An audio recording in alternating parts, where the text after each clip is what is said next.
Hello guys, kain na po tayo. Ito na po yung salad kong ampalaya, talbos ng ampalaya. Ayan. Tapos meron po tayong kilawin kalding, nabili sa labas. At saka dinakdakan guys, from the Filipino restaurant.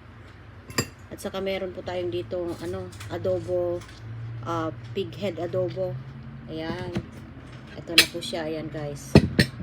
Kaya, ito, masarap. Ay! Masarap ang ampalaya.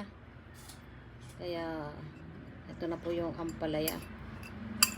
Ayan. Ampalaya. And then, cappuccino. Ayan po. Okay, kain na po guys. Okay. Ito yung ampalaya. Ang aking favorite.